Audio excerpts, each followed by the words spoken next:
Welcome to SKIS Academy. Today we are going to see the committees which came before independence and after independence. So pre-independence முன்னாடியும் after independence வந்தக்கூடிய committees பத்தி நம்ம பார்க்க போறோம்.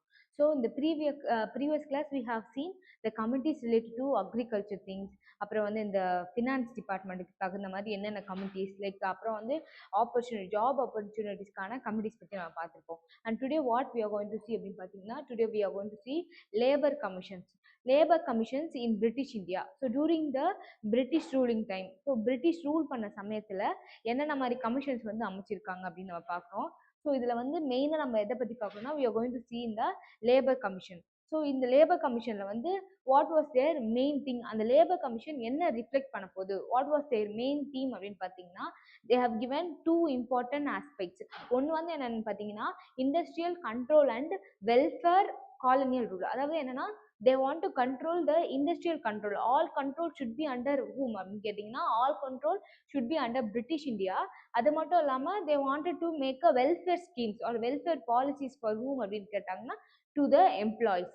So அதுக்காக கொண்டு வந்த committee. So that was the main aspect for what அப்படின்னா for this labor commission in British India. And what was the second aspect for this committee அப்படின்னு கேட்டிங்கன்னா to plan economic development. அதாவது நேஷனலிஸ்ட் விஷன். நேஷனலிஸ்ட் விஷன்னா என்னன்னா like they wanted to add the, அதாவது இந்தியாவுக்குள்ள இருக்கக்கூடிய indigenous ப்ராடக்ட்ஸ்லாம் வந்து அவங்க யூஸ் பண்ணி நேஷனலிசத்தை வந்து இம்ப்ரூவைஸ் பண்ணணும் அப்படின்றதுக்காக this committee have been formed அப்படின்னு சொல்லியிருக்காங்க. Now we are going to see how many committees have been formed and what are those committees அப்படின்னு சொல்லி நம்ம பார்க்க போறோம்.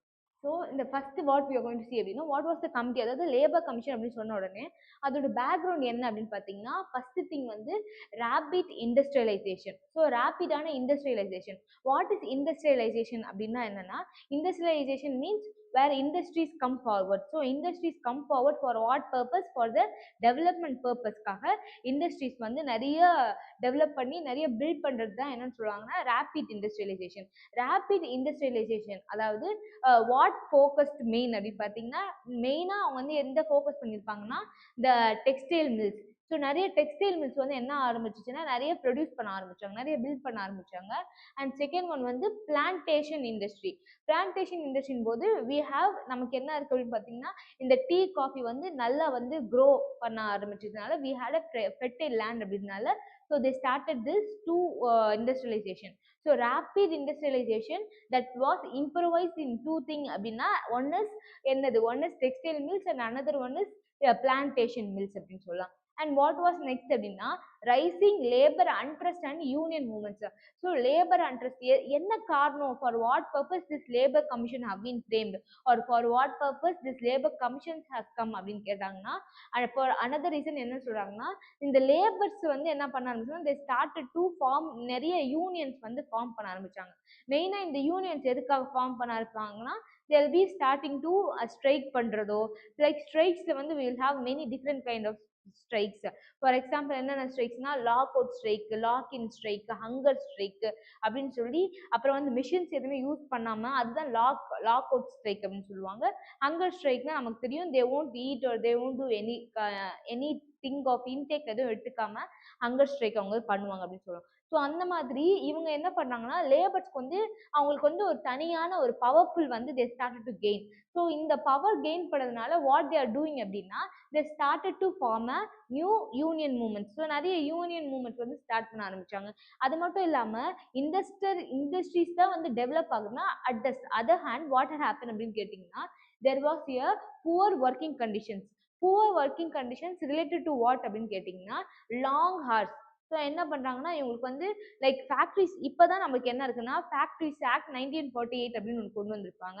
In this act what they have been telling அப்படின்னா they'll be having some sort of rules and regulations that felicitate the workers. So felicitating the workersக்காக சில rules and regulations கொண்டு வந்ததுக்காக என்ன legislation லீகலாக ஃப்ரேம் பண்ணியிருப்பாங்கன்னா ஃபேக்ட்ரிஸ் ஆக்ட் 1948. ஸோ அதில் என்னென்ன பண்ணியிருப்பாங்கன்னா அந்த ஆக்டில் they'll be giving some sort of timing. So இந்த டைமிங்லேருந்து அந்த டைம் வந்து they should work அப்படின்னு சொல்லி they'll be providing some timings. ஆனால் during the British India time what had happened அப்படின்னு கேட்டிங்கன்னா there was no proper working hours. அவங்களுக்கு வந்து 12 hours தான் அவங்களுக்கு வந்து ஒர்க்கிங் ஹவர் இல்லை 14 hours அவங்களுக்கு ஒர்க்கிங் ஹவர் அப்படின்ற மாதிரி ஒரு ப்ராப்பரான ஷெட்யூல்டு டைம் அவங்க இல்லை அப்படின்னு சொல்கிறாங்க. So that created a great impact for எதுக்காக லேபர் கமிஷன் அப்படின்னு சொல்லி வர ஒரு காரணமாக இருந்தது. அண்ட் நெக்ஸ்ட் வாட் அப்படின்னா low wages. What is that low wages means அப்படின்னா இவங்க செய்யற வேலைக்கோ இவங்க செய்யற இதுக்கோ என்ன ஆகலைன்னா they don't have a equal wages that should be produced. So இவங்களுக்கு என்ன இல்லைன்னா they don't have a proper wages அப்படின்றதுனால they started to fight அப்படின்னு சொல்லி சொல்றாங்க.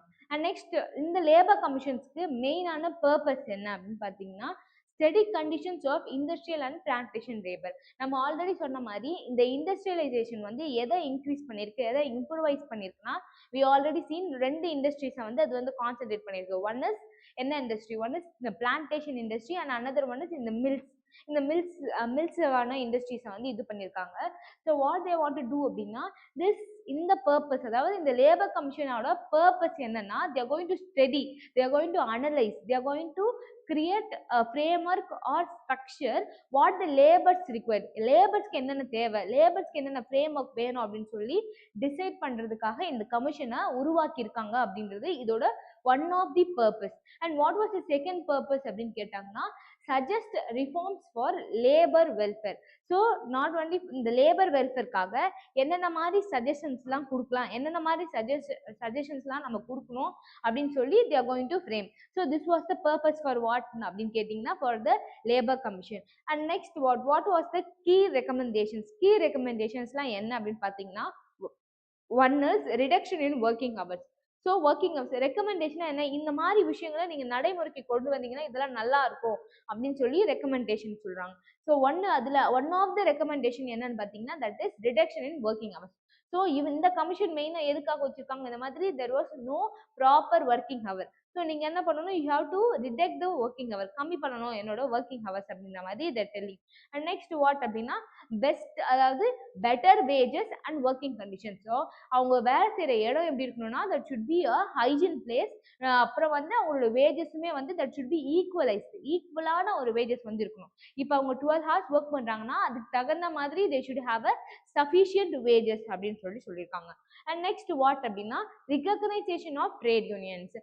நம்ம ஆல்ரெடி சொன்ன மாதிரி இந்த லேபர் கமிஷன் எதுக்காக கொண்டு வராங்கன்னா அவங்க ஒரு தனித்தனியான இண்டஸ்ட்ரீஸ் என்ன பண்ணுதுன்னா they started to create a unions. So இந்த மாதிரி யூனியன்ஸ்ல வந்து what they are going to do, இந்த லேபர் கமிஷன் மூலமா இப்போ நான் ஒரு யூனியன் ஸ்டார்ட் பண்ணேன்னா my union should be recognized by whom na by this labor commission and that union should give certain production அப்படின்னு சொல்லியிருக்காங்க. And next what they're telling அப்படின்னா production for the women and child labour. So என்னதான் அந்த காலத்தில் இந்த காலத்துல we can see many child labor were around us, right? இங்கேயே நிறைய சைல்ட் லேபர்ஸ் வந்து வேலை செய்கிறாங்க due to their family situation and etcetera. Now what we are going to see அப்படின்னா அப்போ பிஃபோர், அதாவது ப்ரீ இண்டிபெண்டன்ஸ் டைமில் வாட் would happen, அந்த டைமில் ஒரு ப்ராப்பரான எஜுகேஷன் சிஸ்டம் இருக்காது அண்ட் ப்ராப்பரான ஒரு சோஷியல் லைஃப் ஸ்டைல் இருக்காது. ஸோ வாட் ஹேப்பன், ஆட்டோமேட்டிக்லி விமனும் ஒர்க்கு போவாங்க and also children will also be in the work. So அவங்களுக்கு என்ன வேணும் அப்படின்னா they should be protected, அவங்க எப்படி இருக்கணும், they should be governed and they should be சேஃபாக இருக்கணும் அப்படின்றதுக்காக this commission have been framed. And next what they're telling அப்படின்னு கேட்டிங்கன்னா establish a labor welfare commission measures. So இது மட்டும் இல்லாமல் ஒரு லேபர் வெல்ஃபேர் மெஷர்ஸும் என்ன பண்ணணும்னா they have to frame அப்படின்னு சொல்லி இந்த கமிஷனை மெயினாக இது பண்ணியிருக்காங்க. What was the pros and cons of this thing. So pros பார்த்தீங்கன்னா இதோட பாசிட்டிவ் என்ன அப்படின்னு கேட்டிங்கன்னா first is comprehensive labour enquiry in India. So இவங்க என்ன பண்ணுறாங்கன்னா முதல் முறையாக லேபர்ஸ்க்கெலாம் வந்து என்கொயரி பண்ணணும், லேபர்ஸோட விஷயங்களை வந்து ஆராயணும், அனலைஸ் பண்ணுறதுக்காக ஒரு கமிஷனை வந்து ஸ்டார்ட் பண்ணியிருப்பாங்க. And recognised labour as a policy issue. So labour as a policy இஷ்யூம் போது என்னன்னா லேபர்ஸ் எல்லாருமே என்ன பண்ணுறாங்க, they are recognizing and they are giving certain policies for improving the lifestyles.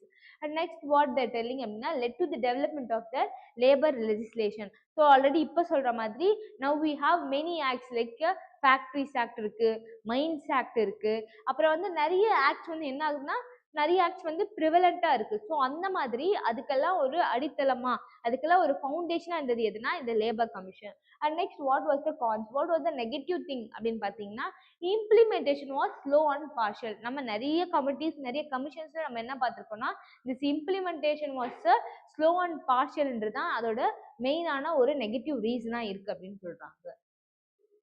And what we are going to see அப்படின்னு பார்த்தீங்கன்னா, அது மட்டும் இல்லாம வாட் வாஸ் த இம்பாக்ட் அப்படின்னு பார்த்தீங்கன்னா, இதுல அதோட இம்பாக்ட் என்னன்னா led to important labour laws such as already சொன்ன மாதிரி factories act 1934 and trades union act. இந்த ட்ரேட்ஸ் யூனியன் ஆக்ட் ஃபார் எதுக்காக அப்படின்னு பார்த்தீங்கன்னா to recognise the unions and also strengthen the practice in commission அப்படின்னு சொல்லியிருப்பாங்க. Also influence in the post independence.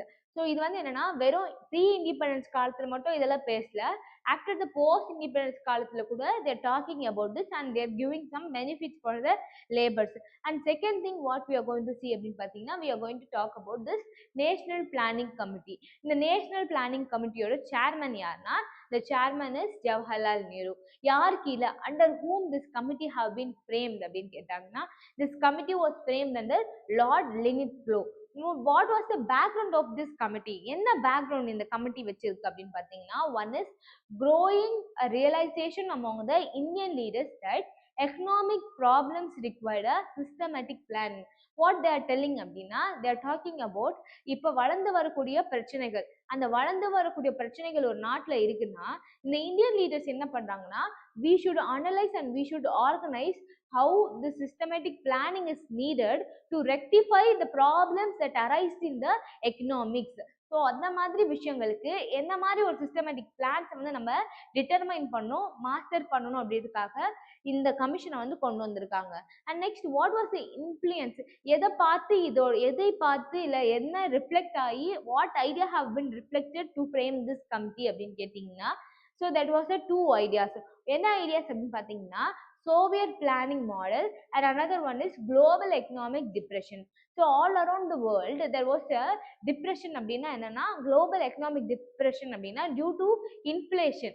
So due to inflation or demand of supply வந்து என்னவா இருக்காதுன்னா ஒழுங்கா இருந்திருக்காது. So for that reasons in the global economic, globalனா என்ன all over the world, so all level அதாவது international level they would have would have faced the economic depression. So அதுக்காக கொண்டு வந்த committee இது. And what what the purpose, என்னென்ன purpose இதுக்காக, what are the purpose அப்படின்னு பார்த்தீங்கன்னா they are going to prepare a comprehensive economic plan for India under which அப்படின்னா national committee மூலமா என்ன பண்ண போறாங்க, they are going to prepare a comprehensive plan for what அப்படின்னா for the economic plan of India.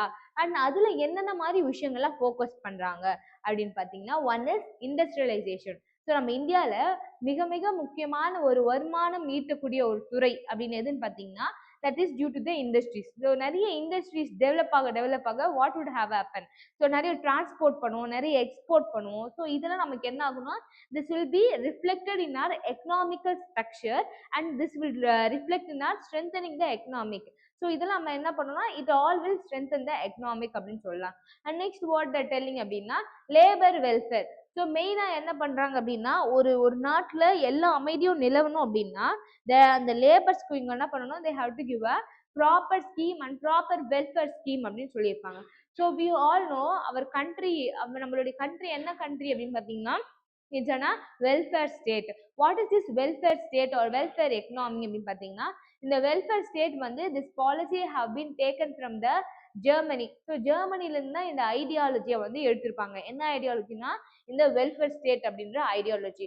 What is this going to do அப்படின்னா நம்ம Indian சொசைட்டியில் what it going to do, நம்ம இந்தியன் சொசைட்டி ஏன் இந்த வெல்ஃபேர் சொசைட்டி இல்லை welfare பாலிசியை எடுத்திருக்காங்க அப்படின்னு பார்த்தீங்கன்னா they wanted to satisfy all the basic needs or all the basic economic securities to the citizens of the nation. அதுக்காக இந்த வெல்ஃபேர் பாலிசியை வந்து அடாப்ட் பண்ணியிருப்பாங்க.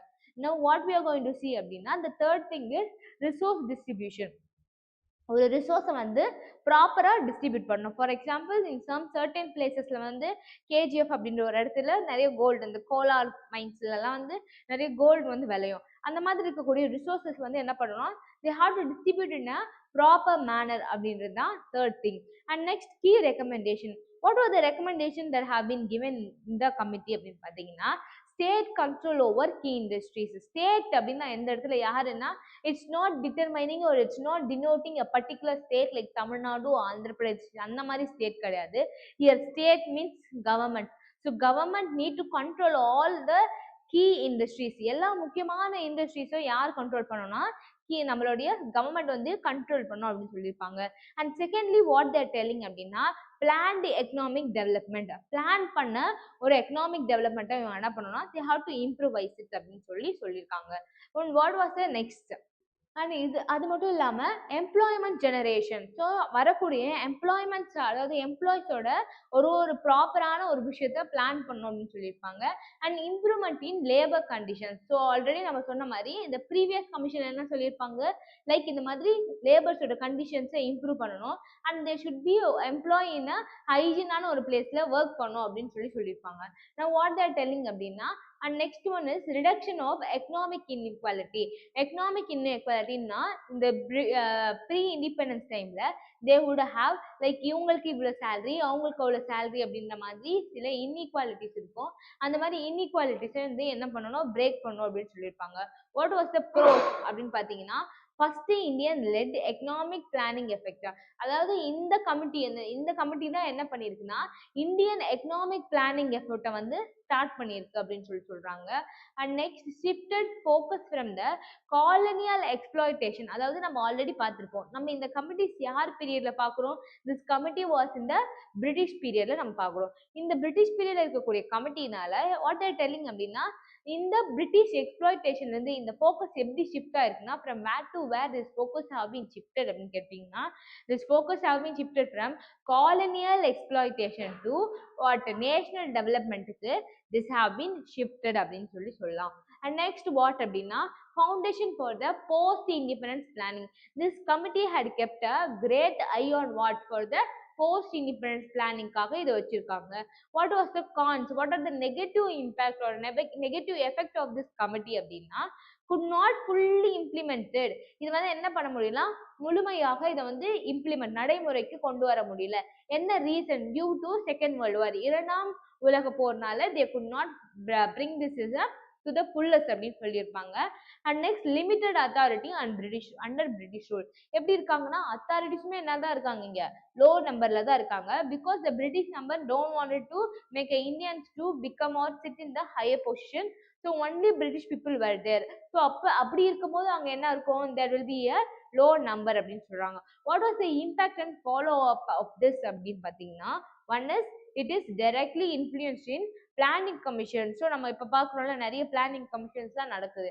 ஸோ நெக்ஸ்ட் வாட் ஆட் அப்படின்னு பார்த்தீங்கன்னா 5 year plan in independent India. So now we have நிறைய 5 year plan இருக்கும். First 5 year plan எதுக்காக, செகண்ட் இயர் 5 year பிளான் எதுக்காக அப்படின்னு சொல்லி ஒரு 5 year பிளானும் ஒரு ரிசோர்ஸ்க்காகவும் ஒரு சோர்ஸ்க்காக we have it plan. So இதுக்கெல்லாம் முழுக்கமான ஒரு காரணம் எதுனா இந்த கமிட்டி அப்படின்னு சொல்றாங்க. And next what they're telling அப்படின்னா they're talking about the education in British, education commission in British.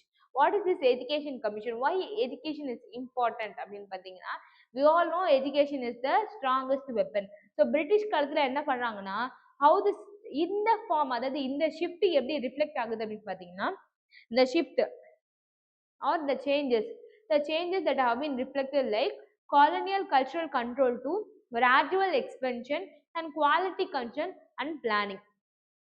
What does it mean அப்படின்னா the colonial கல்ச்சுரல் கண்ட்ரோல், அதாவது காலனியல் கல்ச்சுரல் கண்ட்ரோல், காலனியல் அப்படின் போது only the some racism or some people only can rule அப்படின்ற ஒரு விஷயத்துல இருந்து கிராஜுவலா expansion, அதாவது கிராஜுவல் அப்படின்னா not like very fast or quick the change had happen, very slowly the change had happen, but slowly the change had happen. அதுதான் அங்கே லாஸ்ட்டாக சொல்லக்கூடிய ஒரு விஷயம். அண்ட் குவாலிட்டி கன்சர்ன், ஸோ அது மட்டும் இல்லாமல் என்னதான் அவங்க வந்து நமக்காக ஏதாச்சும் ஒரு ப்ரொவைட் பண்ணாலும் தே ப்ரொவைடிங் ஆர் அவங்க எப்படி அதை ப்ரொவைட் பண்ணாங்கன்னா வித் வெரி குவாலிட்டி. ஸோ குவாலிட்டியாக இருக்கா இல்லையா அப்படின்ட்டு ஒரு மெயினான ஒரு கன்சர்னாக அவங்க செக் பண்ணிக்கிறாங்க. And last what are doing அப்படின்னா தேவர் பிளானிங், ஸோ பிளான் பண்ணி எல்லா விஷயத்தையும் தேவர் டூயிங் அப்படின்னு சொல்லலாம். நெக்ஸ்ட் வாட் அப்படின்னா த ஃபர்ஸ்ட் கமிட்டி இதில் என்னன்னு பார்த்தீங்கன்னா Macaulay committee. So we all know he was the main person who made this education system into a western education system. இவர் தான் வந்து ஒரு முக்கியமான ஆள், எதுக்காக அப்படின்னு பார்த்தீங்கன்னா who changed the traditional method of education into a westernized method of education. So இதில் யார் சேர்மன் அப்படின்னு பார்த்தீங்கன்னா தாமஸ் பாபிங்டன் மெக்காலே. அண்டர் யார் கீழே அப்படின்னு பார்த்தீங்கன்னா this committee was under Lord William Bentinck கீழே இந்த committee have been framed. And what was the background of this committee? என்ன பேக்ரவுண்ட் அப்படின்னு பார்த்தீங்கன்னா லைக் தே ஆல்ரெடி சொன்ன மாதிரி there was a debate like oriental education முக்கியமா இல்ல western education முக்கியமா அப்படின்னு சொல்லி there was a debate and how this committee have been work and for what purpose this committee have been framed அப்படின்னு we'll be seeing now.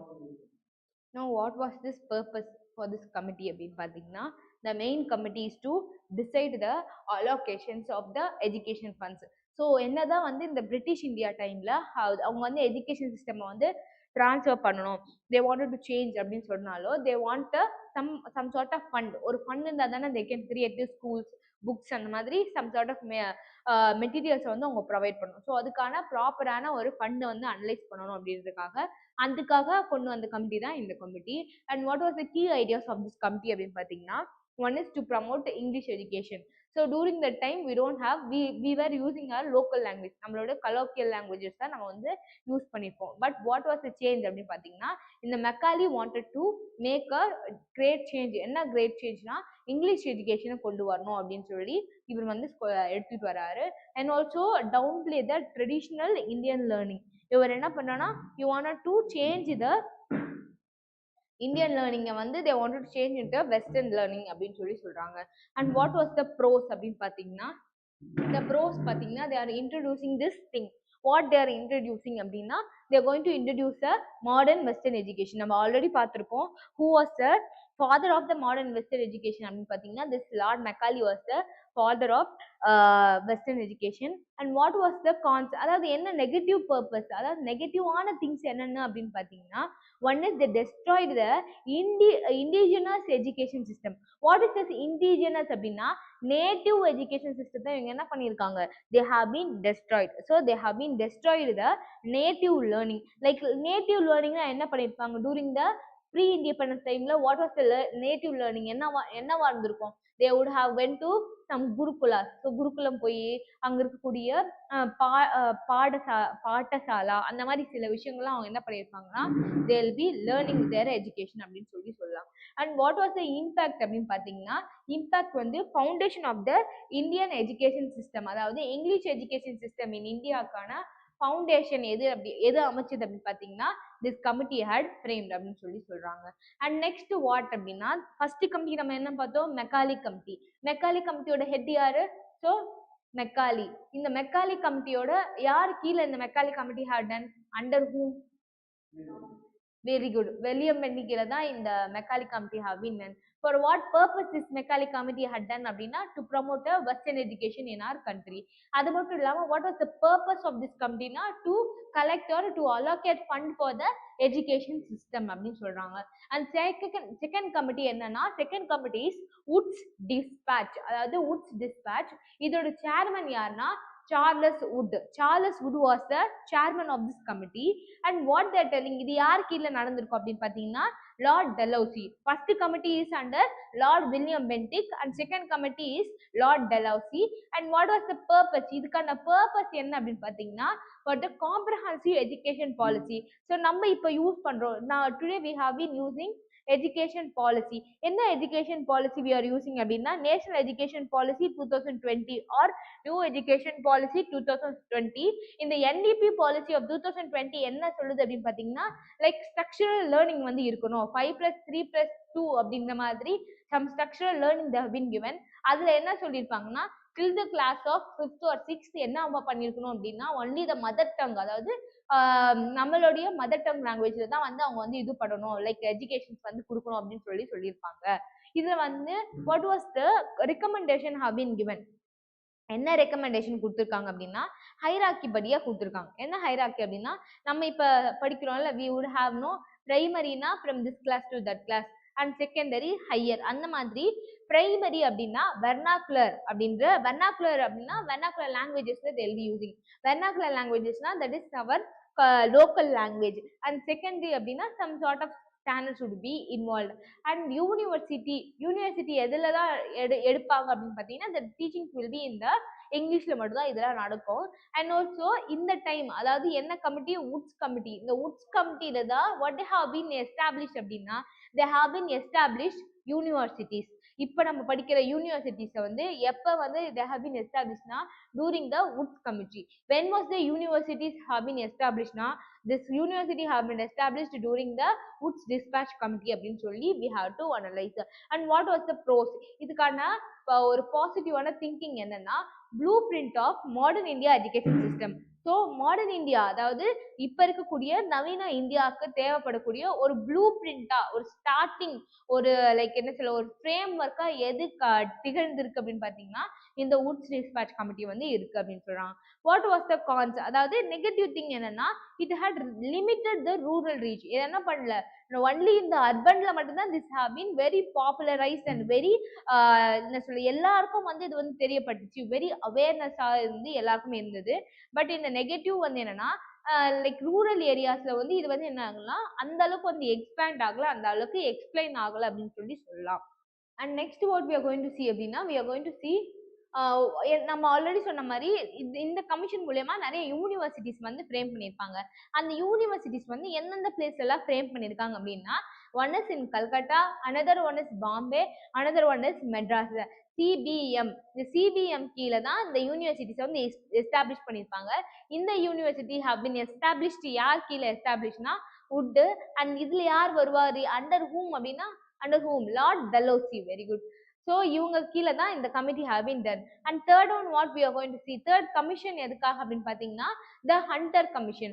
What is this Hunter Commission? யார் இதோட chairman அப்படின்னா the chairman is William Hunter, under whom அப்படின்னா Lord Ripon. What was the purpose of this committee? What was the purpose of this committee அப்படின்னா to review Woods Dispatch implementation. ஏன்னா already நம்ம வந்து Woods Dispatch Committee under Lord Dalhousie கீழே பார்த்திருப்போம். what they are going to do அப்படின்னா இந்த committee அதாவது அந்த Woods Dispatch கமிட்டியை ரிவ்யூ பண்ணணும். they are going to analyze and they are going to create awareness what are the needs required for this committee. அதாவது புதுசா உருவான ஹண்டர் கமிஷனுக்கு என்னென்ன மாதிரி தேவைகள் என்னென்ன மாதிரி ரெக்கமெண்டேஷன்ஸ்லாம் வந்து இவங்க ப்ரொவைட் பண்ணும் அப்படின்னு சொல்லியிருப்பாங்க.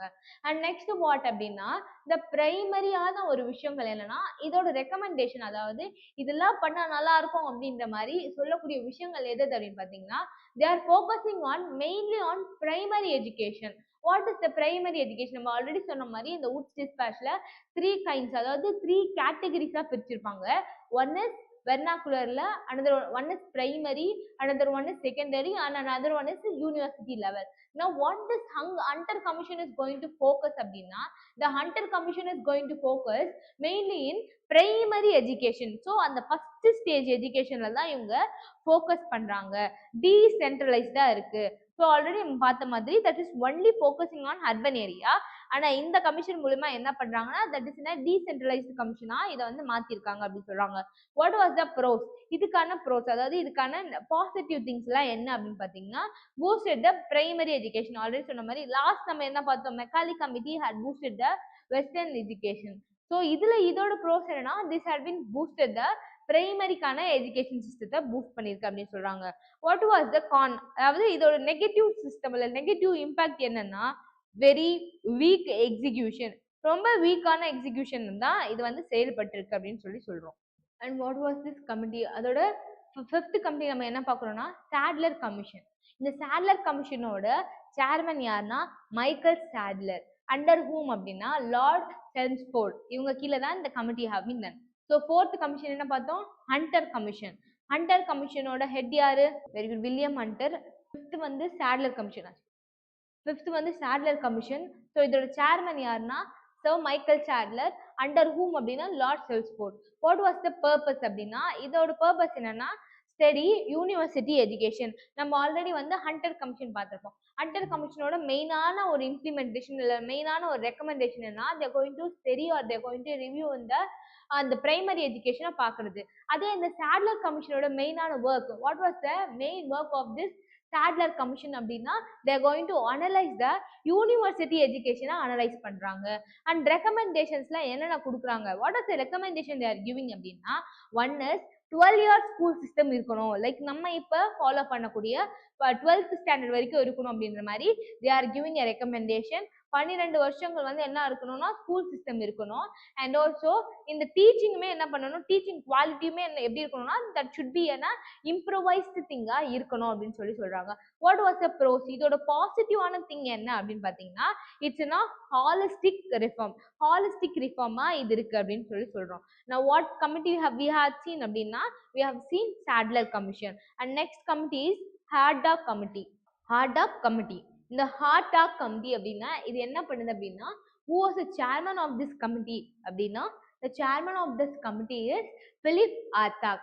Philip Haddock was the chairman of this committee and then with whom, under whom யார் கீழ this committee have been framed அப்படின்னா the committee have been framed under Lord Irwin கீழ this committee have been framed. What was the purpose of this committee அப்படின்னா to address the declining standards, அதாவது யாரெல்லாம் வந்து decline ஆகுறாங்களோ அதாவது குறையுதோ டவுன்வர்ட்ஸா போகுதோ அவங்களெல்லாம் வந்து இம்ப்ரூவைஸ் பண்றதுக்காக இந்த கமிட்டியை வந்து கொண்டு வந்திருப்பாங்க.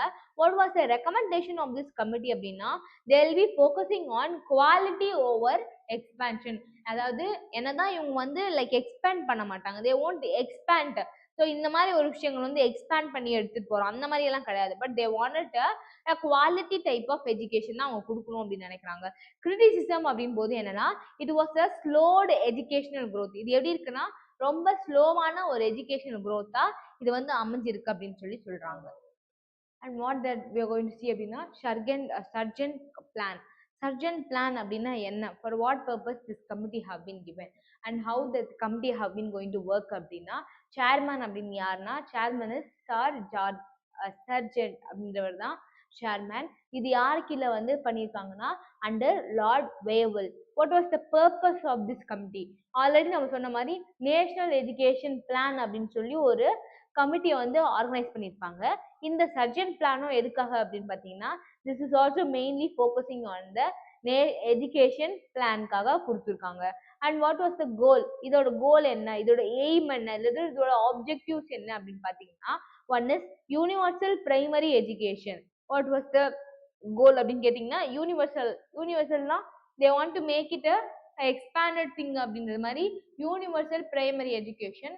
And another one is teacher training. நம்ம என்னதான் நம்ம ஸ்டூடெண்ட்ஸ்க்கு வந்து we want telling them like இப்படி ப்ரிப்பேர் பண்ணுங்க அப்படி ப்ரிப்பேர் பண்ணுங்கன்னு சொல்லி ஸ்டூடெண்ட்ஸ் நம்ம இன்சிஸ்ட் பண்ணி இல்லை இம்ப்ரூவைஸ் பண்ணாலும் அவங்க அதே மாதிரி ஈக்குவலைஸாக நம்ம என்ன பண்ணணும், teacher should be also well efficient and well ட்ரெயின்டாக இருக்கணும்.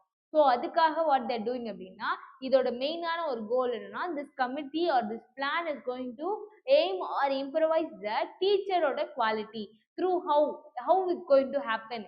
எப்படி அந்த டீச்சர்ஸ் குவாலிட்டியை வந்து இம்ப்ரவைஸ் பண்ண போறாங்கன்னா they're going to improvise through training the teachers. So teachers train பண்றது மூலமா they are going to improve them. And what was the limitation, அதாவது லிமிட்டேஷனா ஒண்ணுதான் நெகட்டிவ்னாலும் ஒண்ணுதான். What is the negative effect or limitation of this committee அப்படின்னு பார்த்தீங்கன்னா it is too ambitious under colonial rule. இது எப்படி இருக்கு, too ambitious of colonial rule கீழ இருக்கு அப்படின்னு சொல்றாங்க. And what we are going to see அப்படின்னா we are going to see next is Famine Commission. இந்த Famine Commission எதுக்காக அப்படின்னு பார்த்தீங்கன்னா நம்ம ஆல்ரெடி சொன்ன மாதிரி our country was prone to famine. இந்த famine எதுக்காக வருதுன்னா this shows a shift from a negligible relief and policy and codification. இந்த Famine Commission மூலமா நம்மளுடைய பிரிட்டிஷ் அதாவது பிரிட்டிஷ்காரங்க வந்து என்ன மாதிரி ஒரு சேஞ்சஸ் இல்லை what kind of shift have been taken அப்படின்னா ஃப்ரம் நெக்லிஜென்ஸ், அதாவது இந்த மாதிரி ஒரு விஷயம் நெக்லிஜென்ஸ்னா என்ன, ஒரு கவனக்குறைவுனால ஏற்படக்கூடிய விஷயங்கள் இல்லை நம்ம கவனிக்காம விடுறதுனால ஏற்படக்கூடிய விஷயங்கள். அண்ட் ரிலீஃப்னா அது மூலியமா அதாவது ஒரு இடத்துல ஏதோ ஒரு லாஸ் ஏற்பட்டா அந்த லாஸ்க்கு வந்து ஒரு தீவிரம் அதாவது ஒரு ரெமெடி கொடுக்கறதுக்காக கொண்டு வர்றது. அந்த ரெமெடி எப்படி இருக்கலாம், அந்த remedy can be a policy. அந்த ரெமெடி எப்படி இருக்கலாம், that can be a policy codification.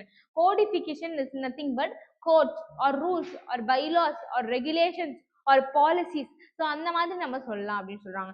இதுல வரக்கூடிய ஃபர்ஸ்ட் கமிஷன் என்ன அப்படின்னா ஸ்ட்ராச்சே கமிஷன். இந்த ஸ்ட்ராச்சே கமிஷனோட சேர்மன் யார் அப்படின்னா the chairman is Richard Churchill. What this committee is going to work அப்படின்னு பார்த்தீங்கன்னா ஸோ லயல் கமிஷன். இந்த லயல் கமிஷன் மூலமா நம்ம என்ன பார்க்குறோம் அப்படின்னு பார்த்தீங்கன்னா they are going to this Lyall commission have been framed. அதாவது இதோட சேர்மன் யார் அப்படின்னு பார்த்தீங்கன்னா ஜேம்ஸ் லயால், அண்டர் ஹூம் அப்படின்னா English Lord Elgin two.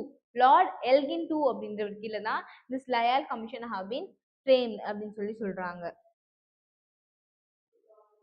And what was the purpose of this commission அப்படின்னு பார்த்தீங்கன்னா, the main purpose of this commission is to improve the earlier famine policies. So already famine policies, அதாவது ஃபெமைனுக்காக சில policies வந்து இவங்க போட்டிருப்பாங்க. அந்த policies வந்து improvise பண்ணுறதுக்காக இந்த ஃபெமைன் பாலிசியை வந்து அனலைஸ் பண்ணியிருக்காங்க, இல்லை கொடுத்துருக்காங்க அப்படின்னு சொல்லலாம். அண்ட் தேர்ட் ஒன் வந்து மேக்டொனால்ட் கமிஷன். இந்த மேக்டொனால்ட் கமிஷனில் யார் சேர்மன் அப்படின்னா, the chairman is Antony Macdonald. Under whom அப்படின்னா under Lord Curzon. Lord Curzon மூலமா this committee have been formed. And what was the recommendation that have been pronounced or given under this commission அப்படின்னா, one is relief work. ஒரு முக்கியமான work என்னன்னு பார்த்தீங்கன்னா, to provide the relief work, அதாவது இவர்களுக்கு நிவாரணம் வழங்கக்கூடிய விஷயங்கள் வேலைப்பாடுகளை செய்வணும் அப்படின்றதுக்காக கொண்டு வந்த கமிஷன் இது. And another one is food supply management. Food supply management வந்து லைக் ப்ராப்பராக இவங்க என்ன பண்ணணும், ஃபெமைனா என்ன ஒரு பஞ்சம், இந்த பஞ்சத்திலிருந்து பீப்புளை எப்படி நம்ம ரெக்கார்ட் பண்ணலாம், பீப்புளை எப்படி நம்ம வந்து லைக் ப்ரொடெக்ட் பண்ணலாம் அப்படின்றதுக்காக கொண்டு வந்த கமிஷன் தான் இந்த McDonald commission. And third commission is famine enquiry commission. நம்ம இப்போ வரைக்கும் என்ன பார்த்தோம், லைக் திஸ் 2-3 ஒரு கமிஷன்ஸ் லைக் எதுக்காக அப்படின்னா, for protecting the people from the famine. அப்படின்னா ஃபெமைன் பாலிசிஸை கிரியேட் பண்ணுறதுக்காக இந்த ஃபெமைன் கொடுத்துருப்பாங்க. Now what is this commission அப்படின்னா, this commissionோட மெயினான ரூல் என்ன, இல்லை மெயினான பர்பஸ் என்ன அப்படின்னு பார்த்தீங்கன்னா, to enquiry the famine, for what factor this famine had been caused, இல்ல how the government should work on, and what are the policies could be given for this committee or this state to recover from this அப்படின்றதுக்காக சொல்றாங்க. இதோட chairman யாருன்னா sir John ஹுட்லெட். Sir John Woodhead was the chairman of this commission. Under whom அப்படின்னா, this was under Lord Bavell. Purpose, இதோட மெயினான ஒரு purpose என்ன அப்படின்னு பார்த்தீங்கன்னா, to investigate Bengal famine of 1943. நம்ம ஆல்ரெடி பார்த்துருப்போம், this Bengal famine-னால நிறைய பீப்புளுக்கு என்ன இல்லைன்னா, they don't have a sufficient food. அவங்களுக்கு சஃபிஷியண்டான ஃபுட் இல்லை. And also there was no proper distribution of resources. And also there was no proper agricultural facilities வந்து இவங்களுக்கு ஏற்படாததுனால என்ன ஆச்சுன்னா, this famine have been happened. famine ஒரு பஞ்சம். இது வந்து லைக் நோட்டபிள் famine, இந்த இந்தியாவிலேயே ரொம்ப ரொம்ப முக்கியமான ஒரு நோட்டபிள் famine எதுனா இந்த Bengal famine which happened in 1943. இந்த பெங்கால் famine இன்வெஸ்டிகேட் பண்றதுக்காக கொண்டு வந்த ஒரு கமிஷன் பேர் என்ன, ஃபெமைன் இன்கொயரி கமிஷன். அது மட்டும் இல்லாம வாட் வாஸ் தி ரியாலிட்டி, இதுக்கான உண்மைத்தன்மை என்ன அப்படின்னு பார்த்தீங்கன்னா, it exposed the failure of British policies. இது என்ன பண்ணுதுன்னா, it also exposing, என்னதான் வந்து சில ஒர்க்ஸ் இவங்க பண்ணாலுமே வந்து it exposes the British policies வந்து எந்த வகையில இல்லை எப்படியெல்லாம் தோத்துருக்கு அப்படின்னு சொல்றாங்க.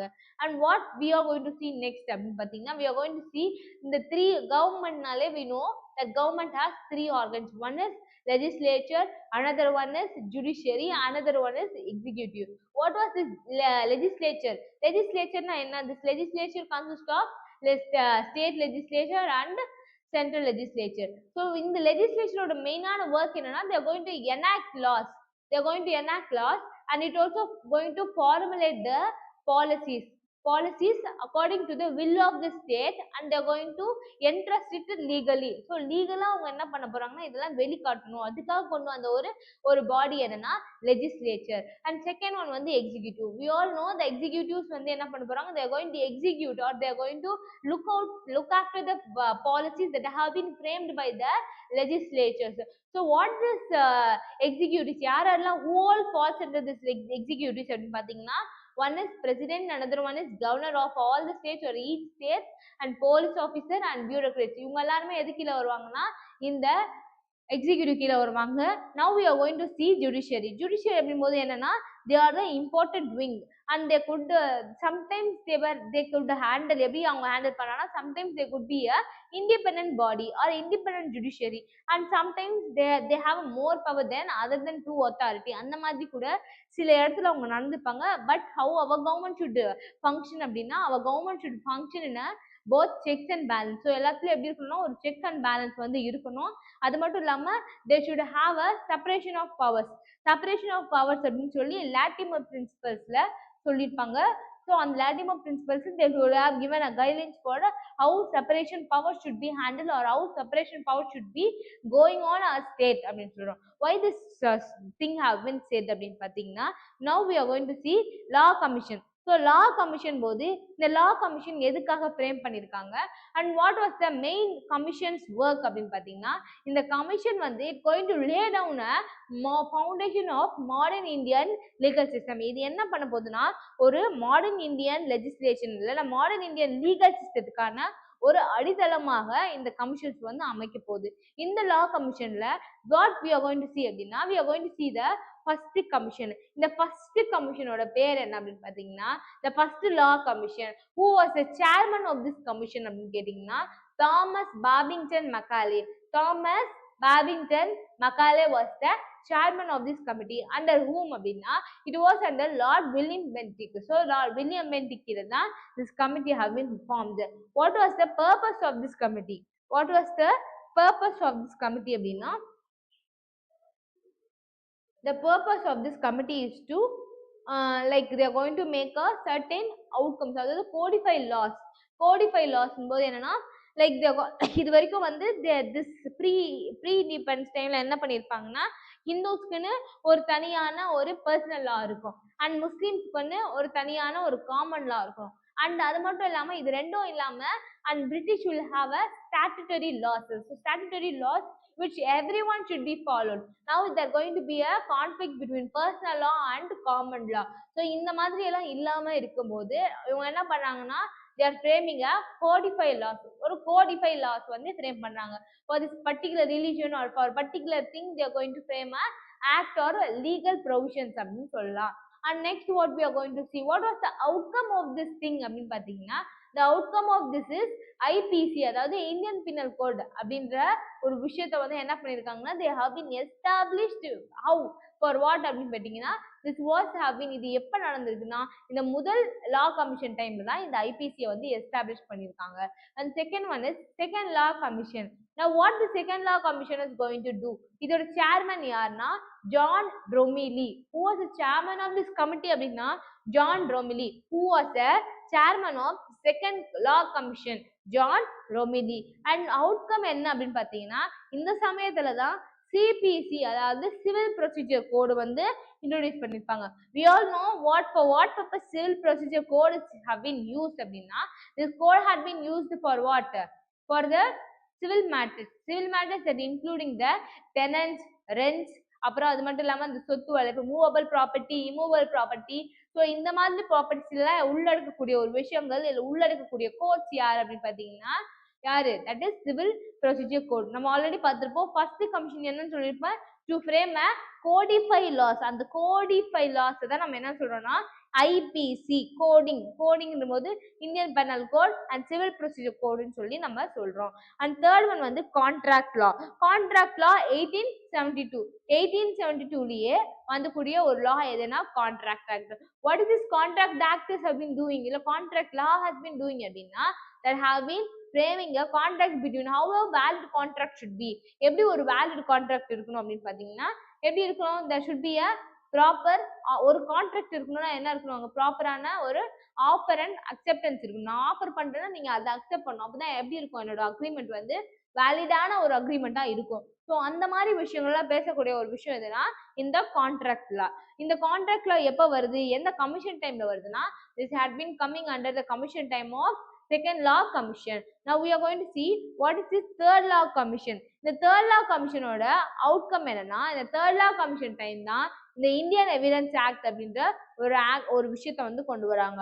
What does Indian evidence act contains அப்படின்னு கேட்டிங்கன்னா that act contains like what act என்ன மாதிரி கண்டெய்ன் பண்ணியிருக்கோம் அப்படின்னா like evidence types of evidence. For example oral evidence இருக்கு. நான் எப்படி சொல்றேன், நான் வந்து வாயால சொல்லி அவன் கொலை பண்ணிட்டான் அப்படின்னு ஒரு சாட்சி கொடுக்கலாம். அந்த மாதிரி ஒரு சாட்சி சொல்ற எவிடன்ஸை வந்து oral evidence.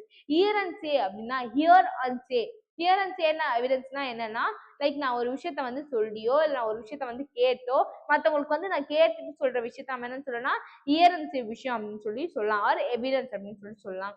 And next property laws. So இந்த தேர்ட் கமிஷன் மூலமா தான் என்ன நடக்குதுன்னா ப்ராப்பர்ட்டி லா.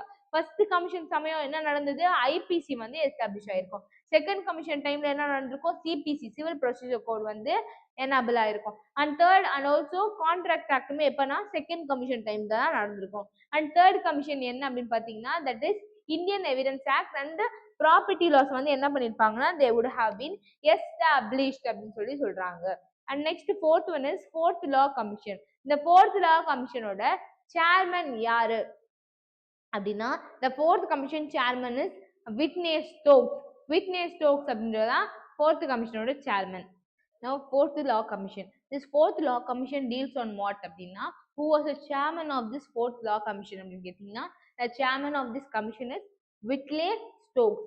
Whitley Stokes தான் chairman. And what was the outcome of this commission அப்படின்னு பார்த்தீங்கன்னா one is negotiable instrument act அப்படின்னு ஒன்று சொல்லுவாங்க. இது எதுல வரும் அப்படின்னு பார்த்தீங்கன்னா ப்ராப்பர்ட்டி லால வரும். For example if anyone is writing any civil judge எக்ஸாம்லாம் எழுதுனீங்கன்னா அவங்க வந்து என்ன பண்ணிருப்பாங்கன்னா இந்த நெகோஷியபிள் ஆக்ட வந்து அவங்களோட சிலபஸ்க்குள்ள இன்க்ளூட் பண்ணிருப்பாங்க.